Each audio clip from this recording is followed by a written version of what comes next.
കുറച്ച് നാൾ യുദ്ധമൊക്കെ ആയിരിക്കും പറയുന്നത്. റഷ്യയായിട്ടൊക്കെ യുദ്ധമൊക്കെ ആയിരിക്കും. ആ യുദ്ധമൊക്കെ ആയ സമയത്ത് കുറച്ച് പേര് ഈ കുടിയേറി പറഞ്ഞില്ല. അപ്പോൾ അവരുടെ കാര്യങ്ങൾ വെച്ചിട്ടാണ് ഇവിടുത്തെ ഈ വിസയും കാര്യങ്ങളൊക്കെ ഇച്ചിരി ഡിലേ ആയി കിടക്കുന്നത്. ഇപ്പോൾ എന്തോ പ്രോസസ്സിങ് ആയിട്ടുണ്ടെന്ന് തോന്നുന്നു. നിങ്ങൾ അപ്ലൈ ചെയ്യുക. അപ്ലൈ ചെയ്ത് കഴിഞ്ഞാൽ നമുക്ക് കിട്ടുകയാണെങ്കിൽ കയറി വരിക.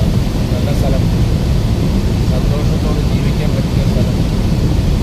നിങ്ങൾ സമ്പാദിക്കുന്ന സമ്പാദ്യങ്ങൾ കുറേശ്ശെ വീട്ടിൽ കൊടുക്കുക.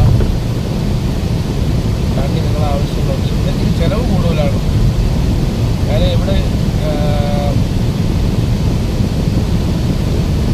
10 യൂറോ എന്ന് പറയുന്നത് നാട്ടിൽ, അല്ല 100 യൂറോ എന്ന് പറയുന്നത് നാട്ടിൽ 10,000 രൂപയാണ്. അപ്പോൾ ഒന്ന് കാൽക്കുലേഷൻ ചെയ്ത് കഴിഞ്ഞാൽ അറിയാൻ പറ്റും.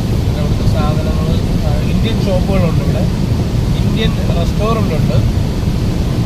കൽക്കപ്പ, താമര, പൊരി, ഇവിടെയൊക്കെ ഇന്ത്യൻ റെസ്റ്റോറൻ്റ് ഉണ്ട്.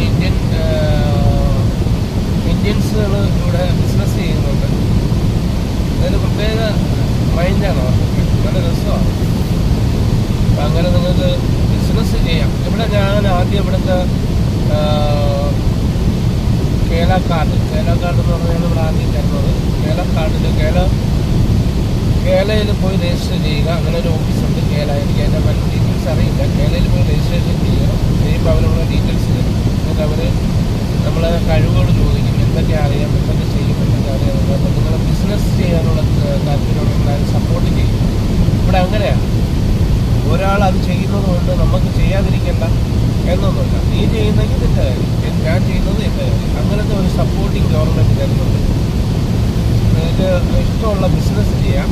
ഇഷ്ടമുള്ള ജോലി കണ്ടെത്താൻ ഇച്ചിരി സമയമുണ്ട്. കാര്യം നമുക്ക് ഭാഷയാകും. അപ്പോൾ അതിന് നിങ്ങൾക്ക് നമ്മുടെ നാട്ടിലൊക്കെ ഉണ്ട് ഇംഗ്ലീഷ് പഠിപ്പിക്കുന്ന സെൻ്ററുകളുണ്ടെന്ന് തോന്നുന്നു. ഒന്ന് അന്വേഷിച്ചിട്ട് അവിടെ അപ്പോയിൻമെൻറ്റ് എടുത്തിട്ട് പാർട്ട് ടൈമിൽ പോയി പഠിച്ചിട്ട് കുറച്ചെങ്കിലും നോളജ് ഉണ്ടായിക്കൊണ്ട് ഇവിടെ വരിക. ഇവിടെ വരുമ്പോൾ നമുക്ക് നല്ലവണ്ണം മനസ്സിലാവും.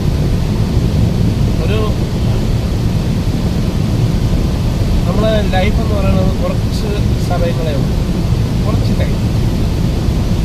അത് ഇല്ലാതാക്കി അത് നല്ല രീതിയിൽ എൻജോയ് ചെയ്യാനുള്ളൊരു വഴി കണ്ടെത്തുക.